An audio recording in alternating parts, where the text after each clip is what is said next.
नमस्कार साथियों, आपका बहुत बहुत स्वागत है आपके अपने करंट हेवन के यूट्यूब चैनल पर। आशा करते हैं बेस्ट होंगे और अपनी तैयारी भी भरपूर तरीके से आप रखे होंगे।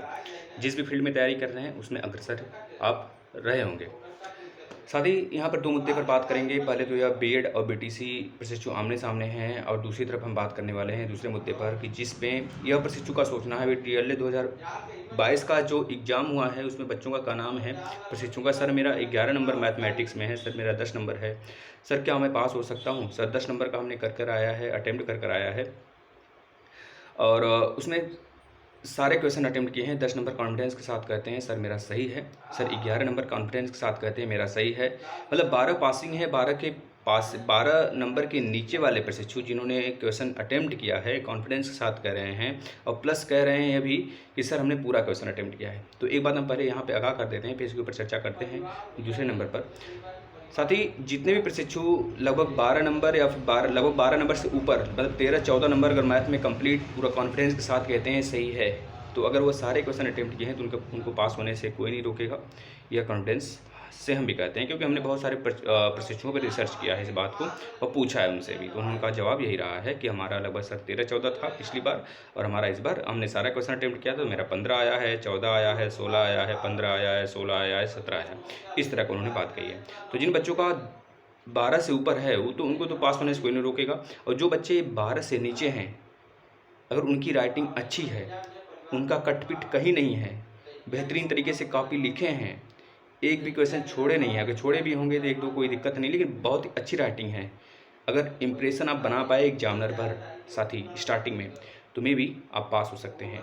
इसमें कोई दो राय नहीं है कि आप पास नहीं होंगे, लेकिन अधिकतम कम से कम आपका 11 नंबर तो सही हो, लेकिन आपका राइटिंग बेहतरीन हो। बहुत सारे प्रशिक्षु होते हैं उनका राइटिंग में झलक होता है, राइटिंग बिल्कुल मोती की तरह चमकती रहती है और जो एग्जामिनर होता है बिल्कुल समझ जाता है और मतलब इस बात को लेकर एग्जामिनर बहुत ही इम्प्रेस होता है उनसे और लास्ट तक वही इंप्रेशन बना रहता है। इस वजह से उनको लास्ट तक नंबर देते ही रहता है, 1-2 नंबर, 1-2 नंबर, 1-2 नंबर। इस वजह से वो प्रशिक्षु पास हो सकते हैं और जिनमें उनका पूरा नंबर है उनको तो पूरा ही मिलेगा जो सही है और प्लस 1-2 नंबर पाते हुए वो पास हो जाते हैं और आराम से 14-15 नंबर वो पा जाते हैं। इसमें कोई दो राय नहीं है कि आप लोग नहीं पास होंगे, लेकिन हाँ प्रशिक्षु अगर आपने मेहनत नहीं किया है तो आप अगर 1 नंबर से भी आप बोल रहे हैं कि 11 नंबर सही है, 10 नंबर सही है, तो हम नहीं कह सकते इस पे पूरा कॉन्फिडेंस से कि आप पास हो सकते हैं। लेकिन हाँ, अगर आपने राइटिंग बेहतरीन लिखा है तो मे बी पॉसिबिलिटी ज़्यादा बनेगी कि आप पास होंगे। अगर ऐसी बात है तो आपने मतलब जब तक रिजल्ट नहीं आता उसका वेट करिए और बेहतरीन तरीके से बिना कुछ सोचे विचारे अपने पथ पर अग्रसर रहिए, ठीक है। साथ ही इसमें कोई दो राय नहीं कि आप पास नहीं होंगे। अगर आपने मेहनत किया है तो आपको पास होना तय है और हारना नहीं है किसी को। हर हार जीत में बदल जाती है। चेहरे पर मुस्कान हो, मस्त तरीके से पढ़ाई करते रहिए। अग्रसर आगामी एग्जाम के प्रति देखिए और ये तो हो चुका अब ना, इसमें क्या ही सोचना बार बार।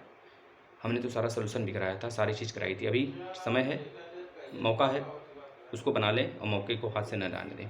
दूसरी तरफ बात करें बीएसटीसी यानी कि डीएलएड और बीएड प्रशिक्षु आमने-सामने हैं।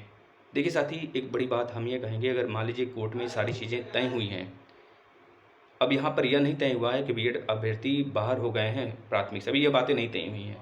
मान लेते हैं 1% अगर ये तय होता है तो इसमें हमारी यानी कि बीएड प्रशिक्षु की और डीएलएड प्रशिक्षु की हार नहीं है, इसमें एक अभ्यर्थी की हार होगी। इतना जान लीजिए साथी, हम बताते हैं इस बार जो एडमिशन हो रहा है रिकॉर्ड तोड़ हो रहा है बीएड में, इसी वजह से हो रहा है कि वो प्राथमिक भी एडमिशन मतलब प्राथमिक के लिए भी एलिजिबिलिटी है एनसीटी की गाइडलाइन के अनुसार। इसी वजह से प्रशिक्षु ले रहे हैं कि बहुतों का कहना है, बहुत के घर वाले भी गाइड करते हैं उनको कि बीएड करिए, बीएड करिए। इस बार जो पिछली बार एडमिशन हुआ था 2021 में, डीएलएड में देख लीजिए कितना कम एडमिशन हुआ था और रिकॉर्ड तोड़ बीएड में एडमिशन हुआ और डीएलएड का प्रॉपर एडमिशन भी नहीं होता है। इस बार प्रस्ताव भेजा गया है मतलब कि सरकार को, एक तरह से शासन को, लेकिन उस पर कोई सुझाव नहीं आया है कब नेक्स्ट एग्जाम मतलब नेक्स्ट एडमिशन स्टार्ट होगा। लेकिन बीएड में हर साल रिकॉर्ड तोड़ एडमिशन होता है।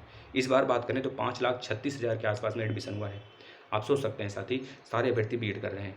अगर उनको यह पहले से पता हो कि वो प्राथमिक, मान लेते हैं 1% अगर वो बाहर निकल जाते हैं प्राथमिक से, तो पहले से यह माइंड सेट कर आएंगे केवल हमें टीजीटी और प्राथमिक उच्च प्राथमिक स्तर पर बैठने को मौका मिलेगा, तो उनको उसी का फैसला कर लेना होगा कि वो डीएलएड करें कि बीएड करें।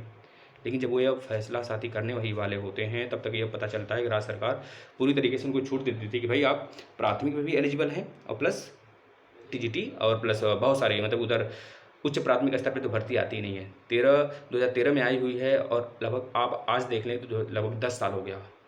10 साल मामूली नहीं होता है। लेकिन जब ये आप बीएड करा रहे हैं तो उसके लिए भी अगर सारी चीज़ें अलग हैं तो उसके लिए भैया आप निकालिए,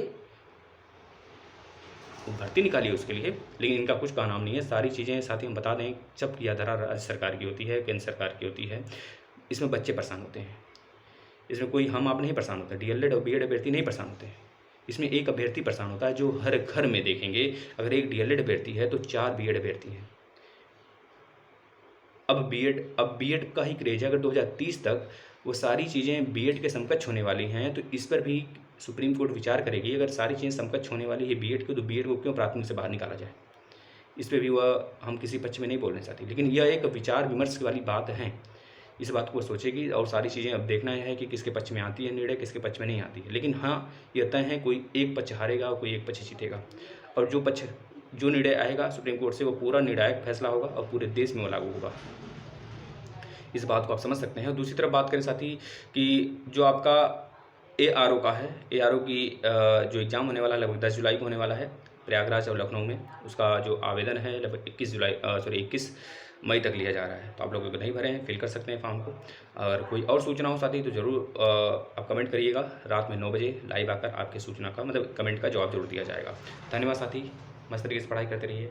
आगामी जो भी होगा निर्णायक फैसला जो भी कुछ होगा आगे के ऊपर छोड़ दीजिए, अपने कर्म के ऊपर छोड़ दीजिए। बस पढ़ते चलिए। जो आपका काम है ना उसको करते चलिए, जो ज़रूरी है। और जो भी फैसला आएगा उसको देखेंगे, संभलेंगे, लड़ेंगे। क्या करना है, लड़ाई तो लड़नी ही है ना, लड़ते रहेंगे। लड़ना तो नौकरी की बात भी है साथी, समझ रहे हैं ना। धन्यवाद।